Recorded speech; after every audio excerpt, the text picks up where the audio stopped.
Welcome to Forever Exiled, a Path of Exile podcast. I am Justin, aka Tagz. And I'm Tyler, Wrecker of Days. This is episode 42 of this Best Buds talking about Forever Exiled. No, we're talking about Path of Exile. There's a problem. There's going to be an issue with this episode. I am drugged, and we're still going. The show has to go on. We can't stop. You're not just drugged. You're in a new location. Tell us about this new location you're recording in. I tried to see if I could do our podcast standing up from my office, and I just couldn't do it. So I relocated most of my equipment into my room, and I'm currently in my bed. So hopefully it's not too much. Hopefully the reverb's not too bad in here. But yeah, if you're a patron, you'd know that I messed up my back last week. That was on Friday. Actually, it was like 5 minutes to the end of our interview with Brittle.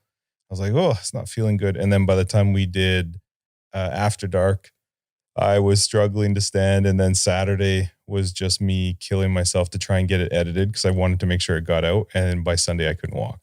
And then I started taking, I guess I'm getting right into how was my week, which we'll just do this first, then we'll get into the rest of it. But yeah, so I took old morphine pills trying to get myself through the weekend because I couldn't get a hold of a doctor. And then finally on Monday, I called my doctor and they said, oh, she can't talk to you because it's like not in person, right? She can't talk to you until Wednesday. I was like, oh no, I can't. Like, is there like a cancellation or an emergency or something? And so she asked me what happened. I explained it to her. So my doctor called me Monday night and prescribed me some very, very, very good drugs. Yeah. Was it called, is the drug called Suck It Up? Yeah, man, if I could, I would. Like, I had to spend my whole weekend watching my real friends build a wall, and I could not do anything to help them. It sucked. As they're all like out there sweating, I was like stuck inside. I tried to help out on the Saturday. Wasn't going to happen. How was your week? Oh, good. I didn't have a wall to build because I'm just a casual friend. I'm only friends when it's convenient, so I don't have a wall to build, that's for sure. But nah, had a great week. Lots of theory crafting, lots of PoE, lots of housework. Going on vacation soon, so I'm going to miss a lot of the private league. But my wife was gone, a few weeks ago for over a month, and she just took some vacation time now. So we're just getting to hang out and do lots of stuff. But it also means more Sims time. Gross. And we're recording a little bit earlier in the day than we normally do today. So I have favors to make up because I'm cutting into Sims time. So that's awesome. But it's good. She'll get Sims after the podcast instead. So no, but the week was good. Just my normal stuff though. No old man-itis to complain about. Just real concussion stuff. Though if you are faking it, God, I mean, my wife thinks I have post-concussion syndrome, so I got pointers for you. I wish I was faking it. I would love to just go, I'm better now. I had my rest. I'm good. Let's give a quick shout out to our patrons this week. We only had one, but it was an awesome one. It was BK, the one and only. So thanks a lot to you for joining our team. To everybody else who supports us through Patreon, we really appreciate it. Thank you. If you're curious what our Patreon is, you can check out the link below. It's also for patreon.com/foreverexiled. We've got multiple tiers, but the basics is you get access to our After Dark podcast, which is our after episode rambling. It's us continuing to ramble mostly. Yeah. Talk about how the last episode went. And then we talk about, you ever seen Arrested Development when the original, 3 seasons, they would have the kind of like in the credits, it would be, and next on Arrested Development, and it would show clips and stuff, but they would never happen. Yeah. That's awesome. That's what After Dark is. We talk about how our episode went. We talk about what's going to happen next episode. And then what we talk about is going to happen next episode never happens. And usually it's just us just yapping at each other. But it's also, if you're interested, it's a great way to support the podcast. So thank you to everybody who's listening and to everybody who's joined the group. So I got to say a little bit of a story to Brittle Knee here. We like to post our episodes and just, every week that we have an announcement, we post it, whether it's on Twitter or Reddit or wherever it is, to let people know that it's out there. So I posted our Brittle Reddit post, our Brittle thread, and everything was legit. Everyone's good. We're getting some good comments about it. It's getting upvoted. And, you know, the nice feedback from interview episodes. And 24 hours later, somebody's like, is there a link to the podcast? Or and I couldn't believe it. So I want to apologize to Brittle. My apologies. I mean, there were other links that eventually led people there, but I forgot to put the link at the very top like I do for all the other posts. So my apologies, but we've had a lot of listens to it. So hopefully, Brittle, hopefully you enjoyed it. Thank you very much for being such a great guest. I did do, actually, speaking of going back to how my week was, I had a stupid thing happen. So I guess one of the cons to getting, like, we have 2 cats and a dog, and we got them all at the same time, roughly, right? All within a year of each other, but they're all around, 6 months old when we got them. So now they're all getting old at the same time. And so now they've been great. Vet-wise, we've paid almost nothing. It's been fantastic besides the normal checkups. So obviously my dog, I had a story about that a couple of weeks ago about her tearing her ACL. Thanks for that, little Riley. Now one of my cats, Ellie, a fat one, having some troubles that are kind of gross. I'm not going to talk about it, but we have to bring her to the vet. $600. Thanks for that, Ellie. Like it was at that tipping point where we were like, do we? But then, so anyway, I'm waiting, and I was actually at the vet office because a lot of extra stuff came up there that they wanted to double check on. And so I'm there for about 2 hours waiting outside in the nice heat that we were having, right? High 20s. What was it, like 28 maybe a couple of days ago? And so I go to the coffee shop, and that coffee shop made me mad. See, COVID still exists, and it drives me nuts when people think that it doesn't. You know what I mean? Like there's just like people walking past you, bumping your shoulder, the people that are, like the coffee shop people that are doing the cleaning, just cleaning tables. They're going right next to you. And anyway, so I just went in for some takeout coffee. It was so hot, it burnt my lip. I have a blister on my lip. That sucks, man. That sucks. Isn't coffee supposed to be hot? Yeah, but that was really hot. And I'm fine with it, but I just wasn't expecting it. I was expecting it to be crap because the service was crap because they didn't even care about COVID crap. How was your PoE week, Gimp? I didn't do anything. We talked about hoping to play on Monday. I spent the day on Monday like taking stuff I should not be taking. Like the morphine was like 9 years old, I think. But at that point, I just couldn't handle it anymore. And so by Monday night, when I finally got the good stuff, that was it, man. There's 3 different drugs that she gave me, and my wife was all, paranoid about what order you take them in, because apparently 2 of the pills together, there's like, if you take them at the same time, there's a risk of, I don't know, your heart stopping or you can't breathe or something. Details. Yeah, I don't care. It reminded me of, it's in the Seinfeld stand-up where he's like, just figure out what will kill me and just dial it back just a little bit. That's what I want. Just back it up. When he's talking about like maximum strength, extra strength. Yeah. So figure out what'll kill me and then back it off just a tad. My PoE week was mostly just Forever Exiled stuff, Twitter, like just checking in on what was going on, and then a little bit of chatter with everybody in Discord about our private league coming up, which we'll talk about in a minute. But how was your PoE week? I had a good week. I did a lot of theory crafting. All those ideas that I had about like a blue minion build, a red minion build, and a green minion build. Well, I've spent a lot of time theory crafting, going through pros and cons and figuring out what would be more to my liking. I've backtracked on both that I put tons of time into, which I get a typical PoE story, right? One of the great things about PoE is the theory crafting. And so I was going with a Raider with Herald of Agony, and it all works great. The numbers are fantastic. The playstyle is great. One thing sucks about it. Herald of Agony. It's an idiot. and like now the user doesn't know the cooldowns that your allies have, you know what I mean? So like, I don't know what the Herald of Agony does an AoE, it does like a spread projectile, and it has a normal attack as well. And there's cooldowns to different ones, so it's not just completely overpowered all the time, but it's dumb. Like it's dumb. I don't know who or how. I mean, I could use Deathmark, but it just doesn't fit the purpose for how I'm playing. And with the other buttons that I had, Deathmark just wasn't one thing that I was really hoping to use. And so I decided to go with Animate Weapon, So anyway, but I spent a lot of time doing it. I leveled it up, or the Raider I already had leveled, but I was trying to level the gems up. And the Herald of Agony is just, I'm spinning on one character, the boss, and I have my 40 virulence up all the time, but Herald of Agony is just like hitting others. And that's fine. It's fine. But, I wanted a little bit more control. And yes, I could use Deathmark, but it just didn't fit with how I wanted to play.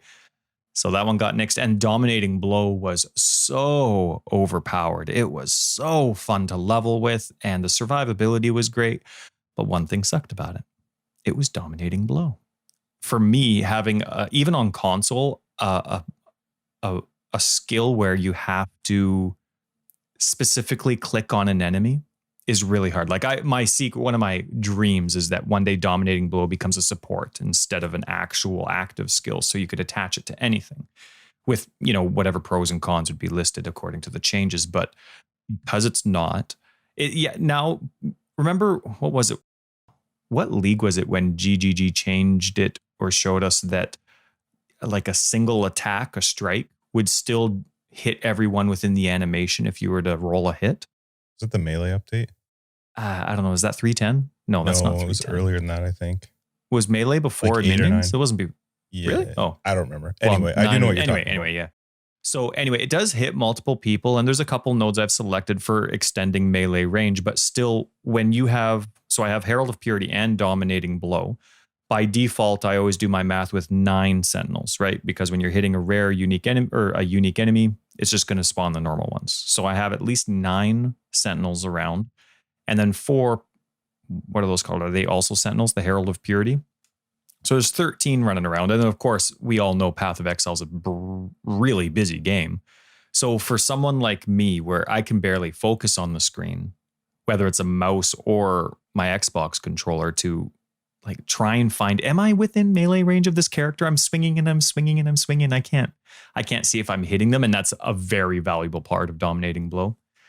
It just didn't work out. And it's too bad because the build was perfect. It's just, I can't do it. So I've kind of restructured, and this whole week again was a revamp, a nice whitewash, new slate of theory crafting. I'm thinking of all 3, the blue minion gem, the red minion gem, and the green minion gem. All witches. All witches. 1 necro, 1 elementalist, 1 occultist. It's going to be great. You're getting down to the wire for figuring that out if you're going to have these for 312. I might just have 1 guide next league. The other ones are actually still really good. They're just not up to my guide standards, I guess, anymore. I'm growing up. So it's been good. But one thing that I did notice while I was playing Dominating Blow, that's actually that whole thing was just a sidetrack. I can play with Leap Slam. That's a movement skill I can use because of how, I forget when it was, but when they changed the animation for Leap Slam to actually, like the camera follows it the whole time. It's not like a teleport skill, or even the camera doesn't make it look like a teleport skill per se. I can actually use it. Not frequently. I couldn't use it like a main skill. You know how some people use Consecrated Path as a main skill, but I could use it frequently-ish, and I could still have a 4-hour session. So I was pretty excited about that. So what was it? Oh, right. So I've decided that I'm likely not pursuing those 2 avenues, which is where I've spent the most of my month trying to theory craft. I started playing just a couple of my other builds that are still, my normal guide builds that are quite solid, and I'm playing, and I'm brainstorming in my head about other builds while I'm playing PoE. I guess that's typical Path of Exile playing. Mm-hmm. I'm still trying to get that stupid Val Temple, right? Because I can't have any favorites for that region because I haven't seen the Val Temple, and I'm just using Xana all the time. Or Zana. Is it Xana or Zana? Xana. Xana. And I'm just not getting her with the maps, all this kind of stuff. So, I'm valing all my T16s. I valed one of my Hydras ended up being about 167%. And it was so awesome with the Hydra. But the Hydra, oh my goodness, it moved so fast. And I'm doing this with my Righteous Fire build. And I had a small AoE on as part of the modifiers that rolled. So I really have to be close, and this frickin' thing was moving. The Hydra was moving so fast, and it's 167%. I'm having such a great time with it. And by the way, 0 dropped. I don't even think I got a 3-link chromatic recipe. Like nothing dropped. It was brutal. Anyway, so my wife comes to kiss me goodnight. I'm playing, right? And she's just coming to give me a kiss, and I'm kind of like, you can't pause good games. Sure. You know what I mean? Dark Souls, can't pause that stuff. So anyway, I'm trying to like do this, and the kiss isn't going to happen. This is 167% Hydra. It's not going to happen. Yep. So she very kindly goes to take off my headset, and I'm like, no, you can't do this. You don't understand. And so it didn't work out. Yeah, well that for me doesn't usually go over well.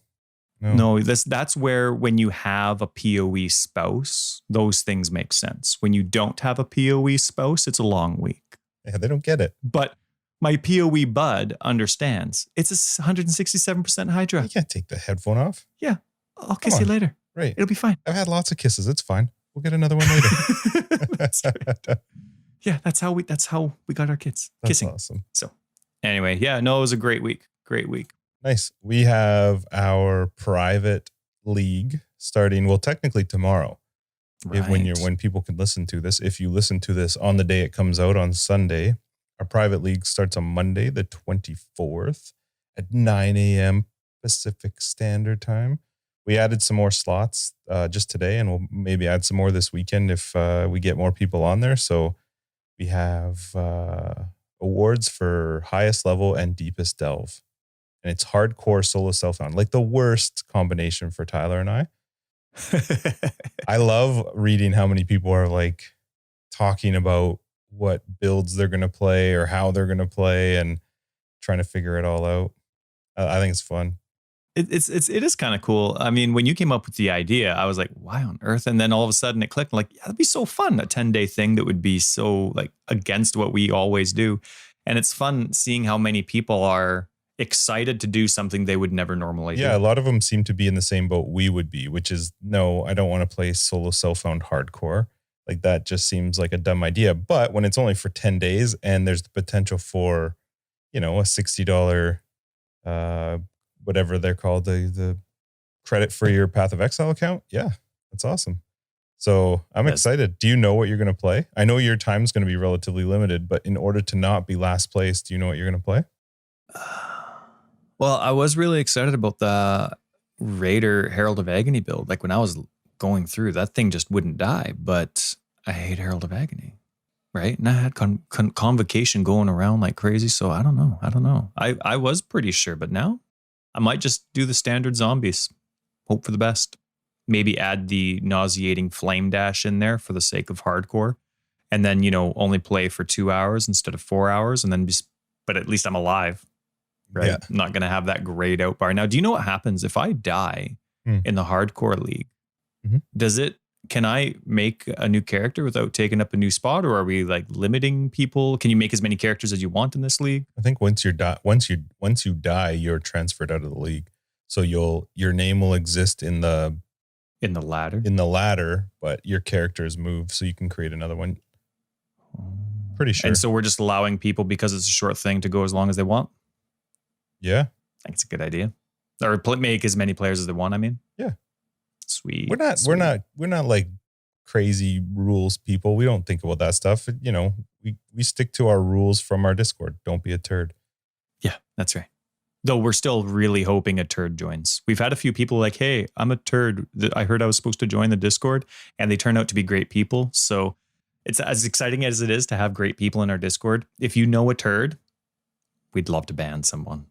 Anyway, I'm excited about that. That starts tomorrow, technically 3 days from when we are talking right now, but I'm excited about that. So this week in PoE, there was a little bit, but the one thing that I liked is that they released some stats, which so far up to this point, I have not cared about. And to be honest, like a lot of the stats that they posted this time, I don't really care a whole lot about, but I really do like the stuff about the maps. Like what was the most common maps to run? Where were the most people dying? Stuff like that. It's interesting to me that the mines is where the most deaths occurred. The Azurite mine. Yeah. Delving. I guess so they say it's due to how much time can be spent in the mine as well as the ever increasing difficulty of encounters. But that's every league. Yeah. You know what I mean? And the Azurite mine is not the highest killer every league, though they don't release highest killer maps stats every league. But you know what that tells me? You don't think there's a lot of people that didn't want to play Delve, or that didn't want to play Harvest. Yeah, I love that the second was to Cyrus. Shocker. Eye of the Storm. Yeah. Because the fight's pretty fair. Yeah, that one doesn't surprise me. Yeah. Any of those stats interest you that you saw? Yeah. Well, you know Well, me. you I like all like the the stats are stats, weird. even the ones that you hate. Like that same article has, you know, the most frequently used uniques. I like how they do their stuff. Like they do most frequently used uniques for all levels, for the ones that are 70 plus, for the ones that are 90 plus. Like I like that breakdown, and I think it's smart of them to do as well. I like it when they share it, and it's interesting to see how.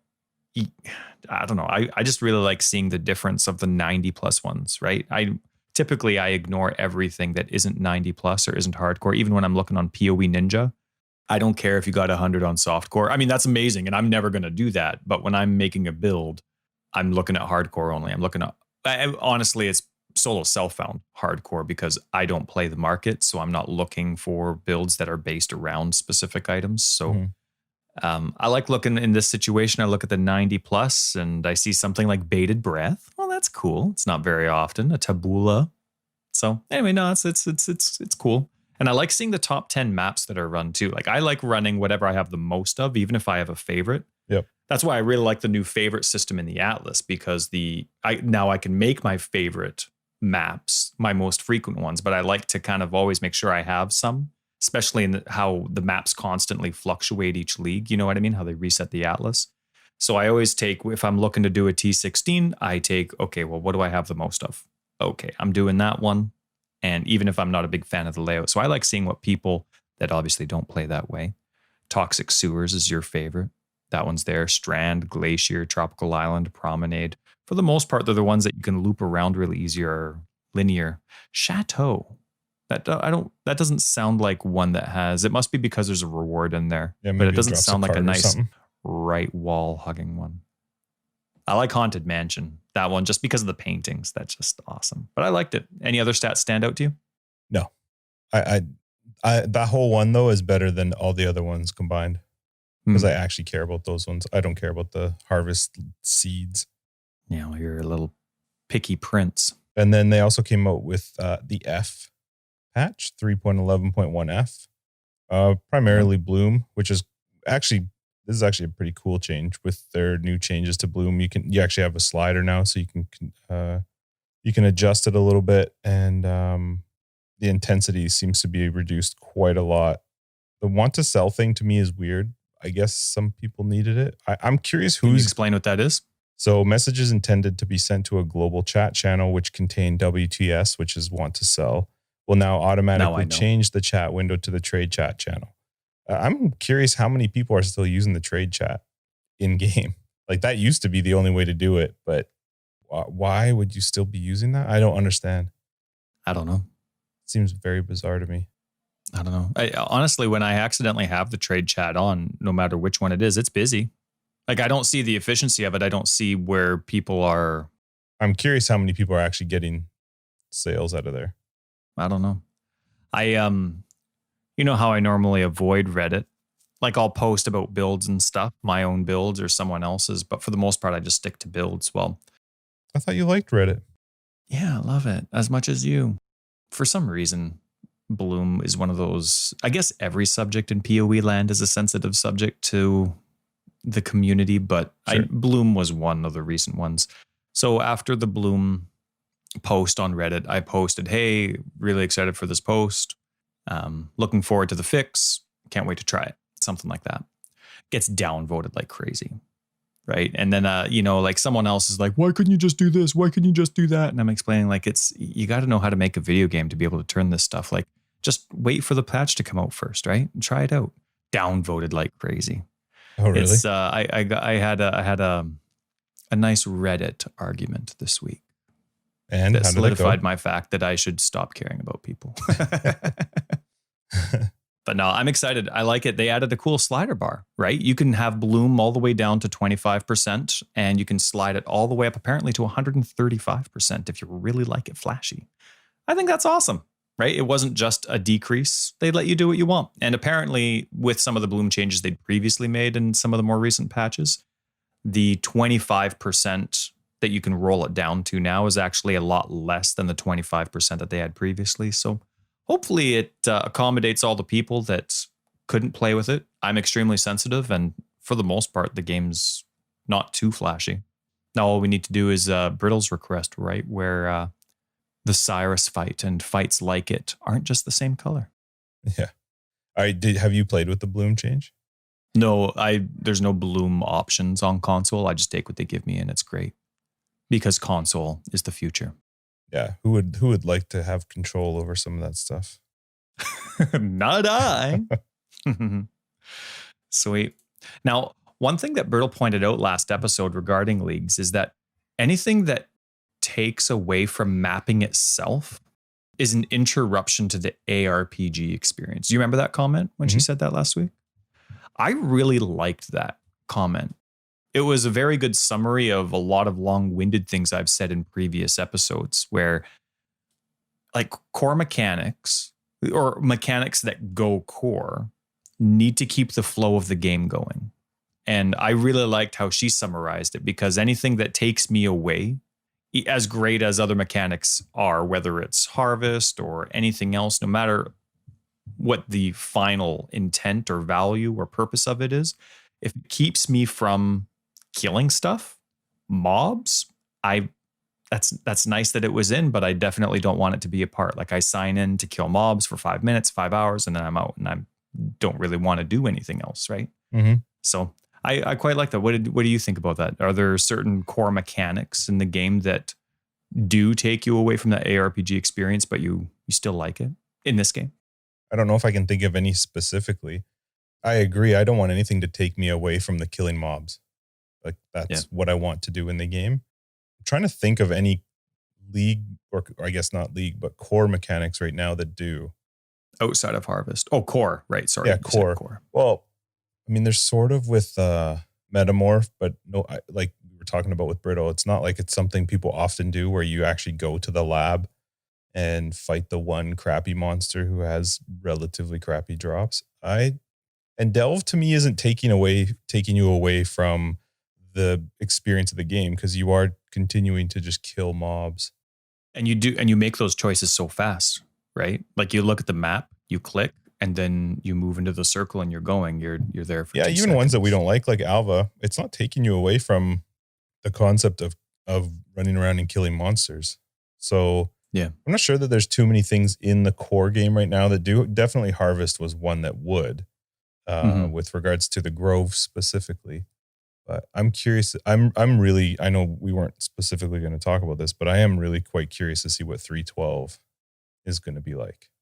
Can't wait. They're teasers. They're so good. I love it. And it's not just the marketing team. It's all of them. They're all on the same page. They're smart little teasers. I can't wait. Yeah. I hope it's good. I hope it's like, just because they have built it up quite a bit from the beginning of 3.11, literally from the beginning of 3.11, they've been building up 3.12. So they accidentally started promo a little early. You know what? Let's go in expectations low, right? We know they built it too high, so we're going to go in with low expectations and we're going to love it, right? Right? I don't give anybody the benefit of the doubt, Ty. Come on. I'm going to play it, but I'm not going to say I'm going to love it. So when your friends were building your wall for you, you're like, hey, don't screw that up. No, because they know what they're doing. Oh, yeah, because GGG doesn't. Well, sometimes. Hey, take it easy. The important thing is you're safe. What? Where's that from? I don't know. Move on to your next point. It's the same stand-up comedy Seinfeld thing that you just... Anyway. Safety? So... What? Yeah, the horse racing. Take it easy. Nope. Whatever, man. So I referenced that I did some... Like that Hydra map, the 167% quality map. Yep. Awesome. So obviously, nothing drops. And obviously, no delirium. So I keep valing that night, right? So I'm in the mid and high triple digits, or I guess high hundreds for everything, right? I do 131% map. Nothing dropped. And obviously no delirium. I did 150% quality map. Nothing dropped. No delirium. It's so dumb. And I'm throwing in scarabs. I'm throwing in the fragment tabs. I don't know. Like I'm doing what I can. They're 20%. You know, I've used 4 chisels on them. I valed it, and then I throw stuff in. Nothing. So I go to level. I'm like thinking about my new, what's it called? My new I'm thinking about my new brainstorming for my new builds that I'm thinking about. And so I'm playing a different build, right? Like my all charges build with that big circle tree. Yeah. And so it's pretty brainless. I can do the tree without needing to look at any apps or anything like that. I remember where I'm going. And all I get every single map from like Act 6 or whatever it is on, it's like every single instance, delirium. And that's where all of my cluster jewels have come from, are just leveling people. It's really dumb. It's none of it's from mapping. I don't mind that it's rare if they're powerful. I just want to know what I need to do. It's not rare. It's like, it's worse than rare. It's way worse than rare. I really want delirium to just piss off and then move cluster jewels and delirium orbs to just random drops. And enough of the whole complaint that they had, like, well, those were related to delirium, fine, but the way you implemented it just doesn't work. It doesn't. It's really, really dumb. Or give us a number, give us a way to know what we need to do to actually increase it. Don't just say, the harder you make your maps, the better chance you have. Like, what number puts us into what number % of chance? I don't mind that mentality if I saw them sometimes. But I feel like I'm doing what I need to do to get them. And no matter how many I run, I don't see it.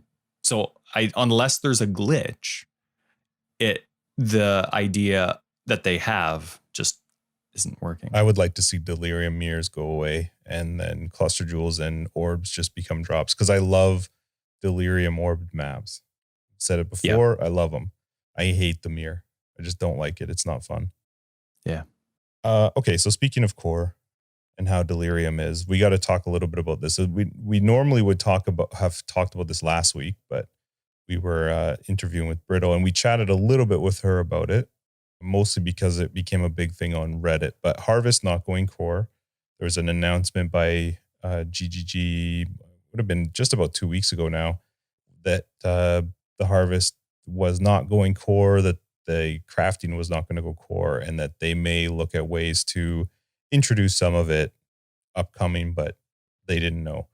I'm going to say, of course, because no matter what they say, it's going to be an of course. Reddit people just started pooping their pants and being ginormous babies on Reddit about it, which, okay, it's not uncommon. They're going to do that. They're going to get upset. And some people really were connected to Harvest. So much so that Bex, I think a day or two later, put out a post saying, we've seen that people want deterministic crafting. We understand it. Not saying that it's going to come back, but we know that it's something that people want.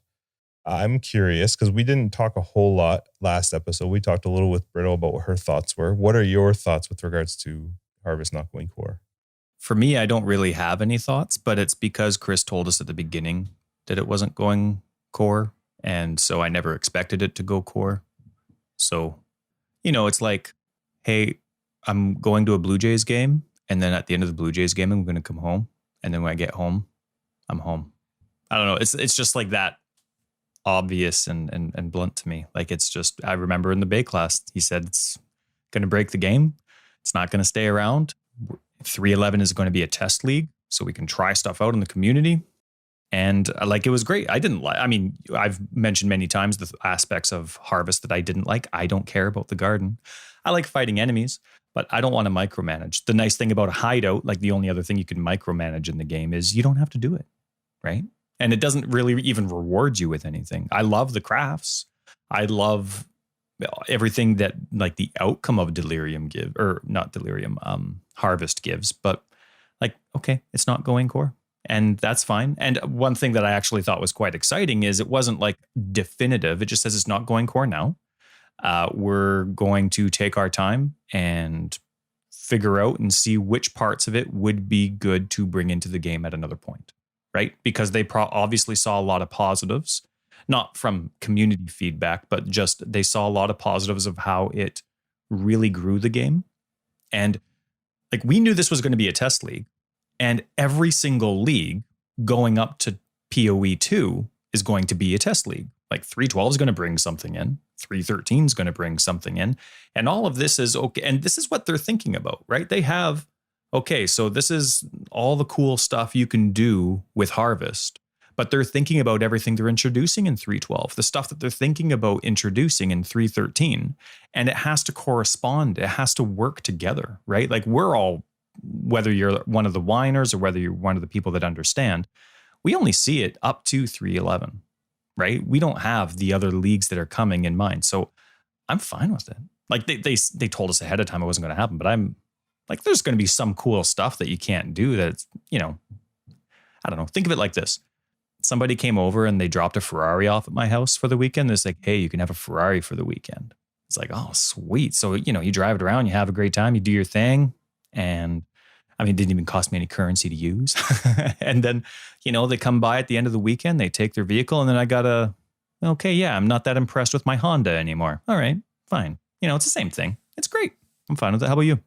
Well, I'm going to disagree with you on a couple things. One, I don't care that it's not going core, and I'm fine with that. We've talked about it before that this is their game. They think well in advance about how it's going to affect the player base and how it's going to affect the game going forward. So I'll trust the fact that that's their thought process, and that's, you know, this is the direction they're going to go. I don't think Chris ever said this is not going to go core. I know he talked about that it was going to break the league and that it was testing and they were going to see how it, you know, how it performed and how much people got into the crafting. I think had they actually said straight up, this is not going to go core, then it would be harder for people to have had that argument that they're having right now on Reddit about like, well, I like it now. I 100% disagree with people that went to Reddit to cry. I hate that. I just don't like the fact that people think that if they get there, they get loud, get people behind them, that they should have some input into the game. But I also, on the other hand, realize that Harvest introduced crafting to people who have never or would never have crafted before. We've talked about it in Discord. We've talked about it with other people, that it got people to play a part of the game that they wouldn't have been interested in before. They tried out the PoE crafting system that they had not touched before because they didn't understand it. It seemed a little too daunting, and it was gambling. It was all RNG, whereas this brought in a bit of deterministic crafting. I can understand from the viewpoint of those people, because I definitely loved the crafting of Harvest. I loved the deterministic crafting, and I don't fully agree that it's all bad. I think the argument that people have had that it's too powerful and it, lets some people get it really fast. Me and you had the conversation where I said, if somebody can get it in 2 weeks because they play a lot and I don't play a lot and I can get it in a month and a half, I'm all right with that, but at least I can eventually get it. I do think that Harvest crafting coming out definitely makes me more reliant on trade, which is fine. That's what it's been up till this point. If I want to build a character that's relatively min-maxed or relatively strong, crafting is definitely not the way to go. So I'm curious to see how they'll... I think I mentioned this in After Dark. I think that their comment about it not going core and it might go core later was just a facade. I actually think that I think that they don't have any plans to bring it core. And this was their way of, saying it nicely, but that they'll let it go away. Because I don't think GG liked Harvest. I don't think they actually liked players being able to craft the way that they do. I disagree. I do think that it was really good in some aspects, but as bothered as I might have been about it, I never would have gotten to the point of going, well, I need to go and yell to everybody and get them on my side and get them to scream with me. So I think, though, I kind of feel like maybe Chris, and I think we actually talked about this maybe before, I feel like sometimes he shouldn't say the things he says, and it would cause him less of a headache later. I think if he had come out like in the Bay Class interview and just said, this is going to be crazy, the crafting is going to be nuts, we are going to break the game, and we do not plan on bringing it core, it would be really hard for people to argue it afterwards. But there wasn't the fact of like, it's not going core. It was, we want to test it. We want to see how the crafting works. Well, you could have just gone one step further and said, like, have fun, like go nuts this league, because we don't plan on bringing this core. I think that would have saved them a lot of headaches. So in the end, I don't care. I did really like Harvest, and I wish that it was, parts of it were going to stay, and I'm hopeful that some of it will come back. But the idea of like, well, if you don't let me have Harvest, I'll never play again, is so dumb. It's so childish. Like I'm taking my ball and going home. I don't think we disagreed on anything though. Well, just except that I think my assumption, I think I assumed by him saying this is a test league, I assumed he just meant that it's not going core. When I first read it, I was upset because I was like, well, that sucks. I really like the crafting of Harvest. But the more you think about it, actually, it doesn't really take me much. When I think about any change in the game, and I understand that Chris and everybody at Grinding Gear Games does not just willy-nilly pull names out of a hat to decide something. Okay. Like, nothing will stop me from playing in 312. It just won't. I'm excited to see what the league has. And even if it sucks, I'll still play in 313. Like, it is what it is. That's not, to me, I don't think that's a fanboy of the game. It's just, I know the game's good and I know they give a shit about their game. They're not going to do something stupid. Yeah. They're not doing something to try and wreck the game. So I'm excited to see what 312. Yeah, it's interesting. Like, there's companies like Electronic Arts that have a bunch of games, right? They have a bunch of games that come out annually. Then they have their own IPs that they try and come up with sequels with. You can see a company like that. Even games with like Blizzard, where they only have a few games, but there's definitely their moneymaker. Bethesda would be a fantastic example, right? ESO is their bread and butter. That's their guaranteed money. Everything else is just money in the bank. Maybe mobile games like Fallout Shelter, for example, just makes tons of cash. So it's easy to see companies my opinion of those companies is irrelevant, but it's easy to see those bigger companies with lots of different games being apathetic to some. For example, you and I played Red Dead with some friends a few months ago. The servers were brutal. There's no way those servers would be like that in GTA. Never would a server be that brutal and kick us out and have so many disconnects for Grand Theft Auto. But yeah, it did tons for Red Dead. But this GGG has one game. And every time something goes wrong with it, even like a server thing or whatever it is, they're like, I'm sorry, we're trying to fix it right away. So the fact that their decisions might not meet what we want. Here, think of it this way. If we were to complain about something for WoW or for ESO or for, I don't know, if I was to have a complaint about Madden, when on earth has any of those companies ever communicated back? And it's so rare for any of those huge companies to be like, yeah, we were listening to customer feedback. And whereas this company does it all the time. It's funny, like we go in and if we have a complaint about a game, it sucks, but we don't ever expect our voice to be heard. And we're just going to play the game no matter the changes that are made. But then all of a sudden people come over into PoE and they're like, my voice is heard. This is amazing. And for a few months, it's amazing. You start giving feedback, this and that, but then you start falling into like hearing the other attitudes around. And then there might be that accidental step onto the path where you expect to be heard. And it's hard. Like when I see GGG being so involved with Reddit, like I get that it's hard to read. I get it. But there's also the pros and cons of having transparency. You know what I mean? Like if you're a company and you're asking for feedback, you can't limit it to just mature people. And it's always the immature ones that are the loudest and you got to filter through. Like it's hard. Like I don't fault GGG. There's no, like being one of those companies that's silent to their fans might not be the way that I do it, but that's not really a wrong way to go about business.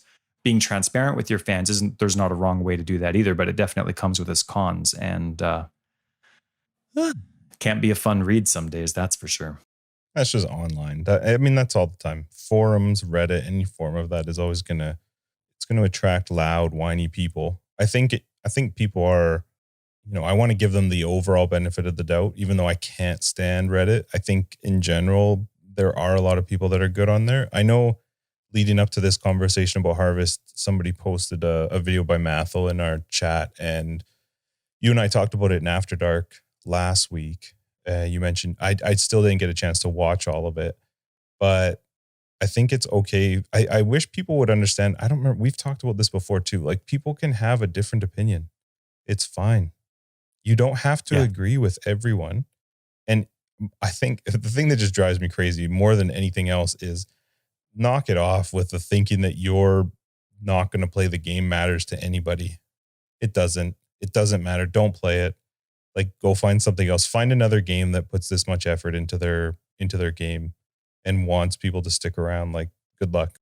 When I left Diablo to play PoE, Blizzard didn't care. When I stopped playing any other game to come play PoE, Madden, anything, nobody cared. Not even my friends. You know what, though? I was kind of thinking about it. GGG just flat out said that if you have any, comments, questions, concerns, if you want to give us feedback, go to our forums, right? If they started ignoring Reddit and only took the feedback from their forums, that'd be a way for them to mitigate people, right? Why? Because you can put people on probation that don't think before they speak, in a way. You know what I mean? Like, somebody comes out and sure, they might not be happy and they vent. Fine. But if you're going to vent and you say a whole bunch of things that are just completely degrading and cutting people down, well, then they can be on probation because it's their website. They can do whatever they want with. Yeah, I think that's a thin line, though, because it becomes where people will take it like the developers trying to silence people who don't have a positive opinion of their game. I get where you're coming from, but I'm pretty certain GGG has access to moderating the Reddit subreddit. So yeah, but that's a huge job. Yeah, but it would become a huge job if you just said you could only post on the forums. Like, you're just shifting where people do it, and the ability to just block or ban people. I don't think it would come across well at all, because the whole idea is that people should have, and even with Reddit, people should have the ability to voice their opinions. I just hope that they can easily filter through it from grinding your game side and just the relative public as well. I think Reddit, the PoE Reddit surprises me a little bit because the average age of the player base is higher than most games. I know our podcast has got, a higher age range of people that tend to listen.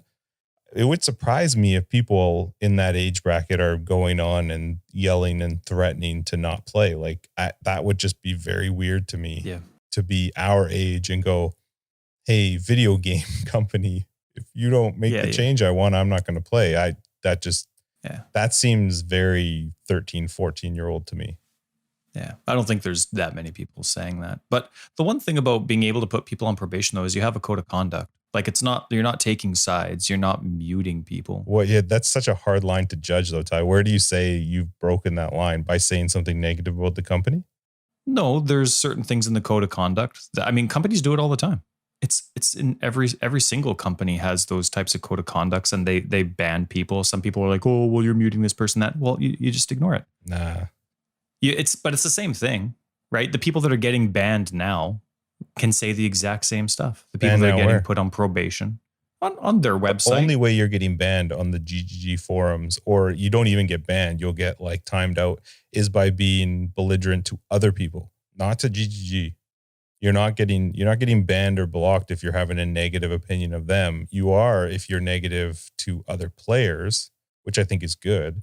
But it's a really thin line, because then you could get into that point where you're like, well, we'll just silence the people who are negative about our game, which there are going to be people like that. And we've been like that. People have negative opinions. The difference is, I guess the argument, I guess this is kind of counter to myself, because we talk about it on a podcast, but I'm not looking for support, and I don't care if somebody agrees with me. I'm just saying, this is my opinion. This is my thought. My goal is not to rally the troops and make a change or, whatever, but you'll never hear me say, well, if they don't change that, I'm not coming back. I guess my point, though, is GGG would have the same thing going that they do now, like on their website, but there would be more traffic. But then when their employees are looking through, there's some comments that have been removed that normally wouldn't be removed from Reddit because of the intentional, like it's far beyond constructive. You know what I mean? Like, it's still the same people that they would put on probation for a certain time, but because it's on the website, they can do something about it, as opposed to we'll just agree to disagree, because I think it could look really bad for them. if you try to silence people who are negative about your game, because they're just going to be there. They're always Yeah, but that's not there. what I'm saying. You're not silencing people that are negative to the game. You're silencing people that are cutting people down on purpose. Well, but they already do that. That's not what Reddit typically is doing. Reddit is typically, I mean, not all the time, but the most whininess on Reddit is not about other members of the Reddit community. It's about the game itself. It's about some mechanic or something changing or whatever. It's not that they're purposefully going after somebody else. They do, and that's supposed to be what these Reddit changes are doing. We had that huge mental health episode a month and a half ago because of how many people in GGG were just felt personally attacked by the comments. Right, which is what they're trying to shift out of Reddit. But no matter what, you'll never, ever be able to get rid of that. And I think having it on Reddit versus on their own website is actually better. If you're a new player, because I think if you're a new player coming on, you don't want to just see a bunch of negativity on their own forums, which there aren't a whole lot of negativity on their own forums. And you don't want to see a bunch of things that are blank because the person was banned or deleted. I think the people who are on Reddit are definitely more, been playing for a while, probably not super new players. But I think it's better to have Reddit than for them to take that load on their own forums. Yeah, interesting. So you want to talk about the Cyrus fight? How awesome it is? Yeah. Do you want to? Yeah. What's your favorite part about it? No, I appreciated Brittle's comments last time about Cyrus. It was nice about how to hear awesome other people agree with us. Yeah. But I was thinking about it, though, fought him again. And the one thing I do really like about the Cyrus fight, you don't actually have to beat him. It doesn't really do much for you. You get accomplishment. You can get drops if you want, if you were looking for them. But outside of that, like, you're not gated behind any progress, right? Outside of the drops, everybody wants it and everybody's trying to kill him, no matter their opinions of the boss fight. But I was thinking about it, and you know what? I like that. Like, no matter what the boss is at the end, I'm still playing. I'm still have access to almost everything except for the Cyrus exclusive drops. And that's great. That's nice. I'm not really missing out, despite the fact that it's a dumb boss battle. I agree with you. I do like that it's not affecting you, but I guess that's kind of the same as what Shaper was before. If you couldn't kill Shaper, it didn't change anything in the game. I think the thing that bugs me with Cyrus, though, is the getting back to him. The ability to practice a Cyrus fight is really, really hard because, once you have all of the watchstones, the amount of maps you have to do isn't now always the same. And if you got a bunch of them that are like 9 map long, we talked about this at Brittle too. It's so long, like, to get back to being able to fight him again. And it's cool. Like, we've talked about this in past episodes, that you can dumb down Cyrus in the sense of like taking out, the watchstones, and he's not as difficult to fight, but you can't do that to the Conquerors. So you're just constantly making that part harder. I do agree. I love the fact that it hasn't wrecked my Atlas if I didn't beat him, but I don't like how long it takes to get back to fighting him again. Now, I had a Cyrus encounter, and then I went to go do my influence again. Maybe you can answer this for me. So I have all the watchstones. I go do Cyrus, totally failed. Come back, start the process over again. And I'm just doing random maps until all the influence is up again. When I had all 4 influences up on my Atlas again, some regions only needed 5 or 6 maps to spawn the Conqueror. Others needed 9 or more. Yeah, it seems random. What's the determining factor once you have... Is it supposed to be random, or is there something that I'm not aware of that determines that? I honestly don't know for sure. I feel like it is random because once you get all the watchstones, it's not always the same number either. Like, I thought it originally was maybe based on how many... It doesn't make sense because you've done the same amount of every Conqueror by the time you get to fighting Cyrus. So I don't know. But I don't know. It is one of the unfortunate I know parts. If you fail a Conqueror, it takes a whole bunch more maps, right, to get back to that Conqueror. But if you've done the Conqueror, you've done Cyrus, and you come back, because it'd be nice. Like, if you want to practice Cyrus, you could do, if there was a way to determine that you were going to only need, I don't know what the number is, let's say 6 fights in that region, 6 maps in that region until you could unlock, beat the Conqueror to progress Cyrus again. If you want to practice Cyrus, you could minimize how many maps you want to do. But if there was a certain influence base that you wanted, you could choose to prolong how long that conqueror was, because you'd have that many more map opportunities per se, right? Like that many more checkpoints, yellow rectangles in the process. And so I noticed that when I came back from my Cyrus fight this time, and I was curious if you'd known anything. So we'll have to look into it, eh? Yeah, I don't have an answer for that one, unfortunately. How are your drugs? I'm going to be taking some shortly before After Dark. You're doing a really good job. Really good job. Everybody, you should see what chat is like, what like a text message or WhatsApp chat is like with Justin when he's intoxicated. It is awesome when he goes to Vegas, because he sends back messages that I have no idea what language they're in, but he has a great time sending them. I fully understand them when I send them, and I have no clue the next day. And the pictures that come with it are awesome. And anyway, I was half expecting some of this to be like that, but no, these drugs, man, just like they put me out. Yeah, they put me you've out. Almost smiled this podcast, almost. I didn't mean to. It was an accident, I swear. Do you want to talk about my guides? Would that put you on a smile? You know what? I love talking about your guides. Please. Oh, you're so wonderful. What a great friend, hey? I mean, you have friends that build your wall for you. And so now you're just paying it forward and you want to talk about my guides. You're just great, hey? Yeah, I can't wait. What about your guides? What are we going to talk about? Well, let's just say the episode's just starting. Okay. All right. So remember when I said I was redoing theory crafting some new options for my guides? Yeah. So here's the thing. I'm thinking, tell me what you think of this idea, right? My blue minion gem, because now I want to go all witch, right? I like themes, you know what I mean? Like, remember when you were asking me about my previous idea or why I was going champion and why I was going raider with my red and green, as opposed to just going necromancer for everything? And the answer was just because, well, I like the theme of, blue with a blue class, red with a red class, green with a green class. So now that that's not really working out based on the skills that I chose, now I was thinking animate weapon. And I'm like, okay, well, I would love to use poison with animate weapon.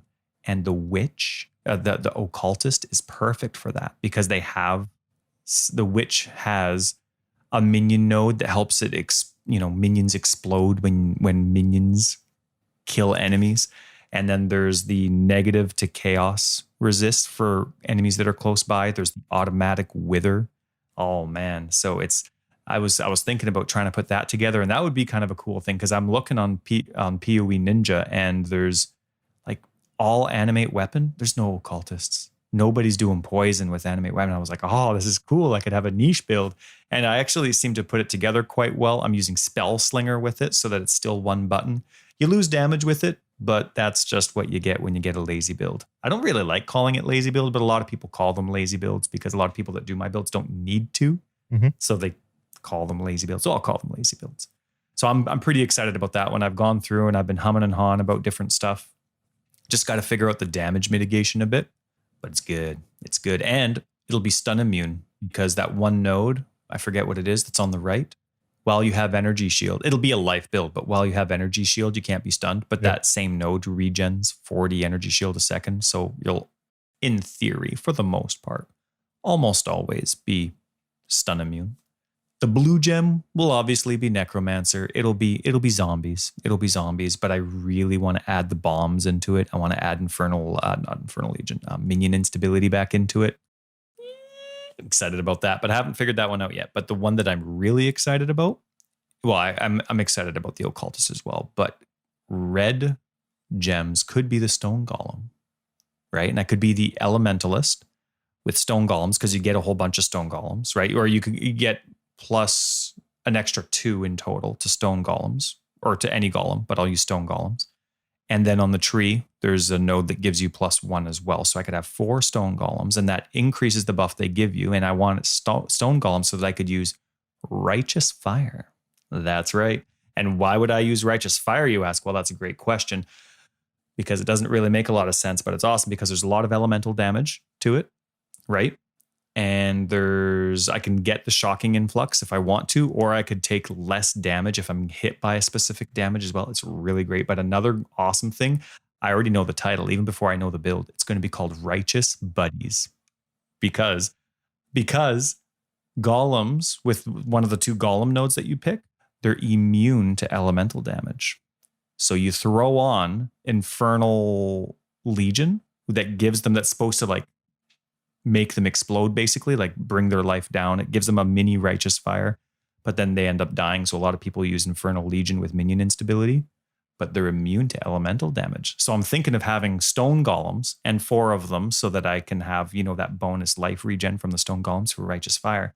But then I'll have 4 stone golems also with Righteous Fire. So it'll be me and my 4 buds, righteous buddies, just running around. I mean, the bad thing about the build is the Righteous Fires don't stack.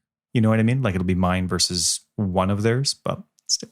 I wish people could see the excitement in your face while you're talking about this, and his hands have not stopped moving. That's why you'll hear him going quiet and loud, because he gets so excited that he moves far away from the mic. And then, no, you're excited. I'll get really close. I get it. No, I'll get really close. That's awkward. I'm excited for you. I want to see all these new builds. It's going to be great. So these will all be ready for 312? Guaranteed not. I was actually originally wanting stone golems to work with minion instability and have them explode, because golems just have some natural huge amount of life. And if you get your golems with minion instability, oh my goodness, it's huge. But they have a 6-second cooldown, which makes it kind of rough. And but still, the damage that they give with very little investment was huge with minion stability. But then I noticed that they're actually immune to elemental damage. So it didn't work out. But yeah, I'm excited about it. So I'm going to be doing some theory crafting. Unfortunately, for testing purposes, though, I do have a fully leveled occultist. I have multiple necromancers, but I don't have one elementalist. So to test that minion or to test my righteous buddies, got to start from 0. You should do it in the private league. Maybe. Yeah. Anyway, I think this is a good spot to wrap up episode 42 of Forever Exiled, a Path of Exile podcast. I am Justin, aka Tagz. And I was just getting started. Don't you want to talk more about my guides? No, I don't. Tyler, Record of Days. Don't forget, you can check out information about our private league that starts technically tomorrow when you hear this. We've got our information in Discord. We are on the interwebs at foreverexiled.com. We're on Twitter, foreverexiled82. We have Patreon. It's patreon.com/foreverexiled. And we have a Discord where you'll find all the information and find all the cool people. Links down below. Catch you guys in After Dark for Patreons in episode 43. For everybody else, good luck in the softcore hardcore league.